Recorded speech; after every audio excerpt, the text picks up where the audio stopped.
আসসালামু আলাইকুম, শুভ সকাল সবাইকে। কেমন আছেন সবাই? আশা করি সবাই অনেক বেশি ভালো আছেন। দৈনন্দিন কাজকর্মের আরও একটি ভিডিও নিয়ে আপনাদের মাঝে হাজির হয়ে গেলাম। সকালে ঘুম থেকে উঠে বিছানাপত্র তুলে নিচ্ছি। বাচ্চারা ঘুম থেকে উঠে তার বাবার সাথে খুনসুটিতে মেতে উঠেছে। এদিকে আমি আমার কাজগুলো এক এক করে সেরে নিচ্ছি। ওয়াশিং মেশিনে জামা কাপড় দিয়ে দিলাম।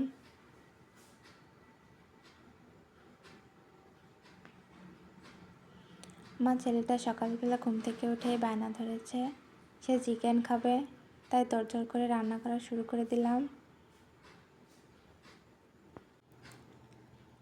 সুখ দুঃখই মানুষের নিত্য জীবনের সঙ্গী, তাই তো এগুলো মেনে নিয়েই সুখী থাকার চেষ্টা করতে হবে। সংসার জীবনে একে অন্যকে ছাড় দিয়ে চলতে পারলেই সংসারের আসল সুখ আসে। প্রতিটি সংসারে পুরুষ মানুষ বটগাছের মতো ছায়া হয়ে থাকে, তাই তো তাকে ভালোবাসা দিয়ে আগলে রাখতে হবে, তাহলেই নারী জাতির সার্থক। সবাই আমার পরিবারের জন্য দোয়া করবেন। আমার চ্যানেলটাকে একটু সাবস্ক্রাইব করে দিবেন। সবাই ভালো থাকবেন। নতুন কোনো ভিডিও নিয়ে দেখা হবে অন্য কোনো সময়। আল্লাহ হাফেজ।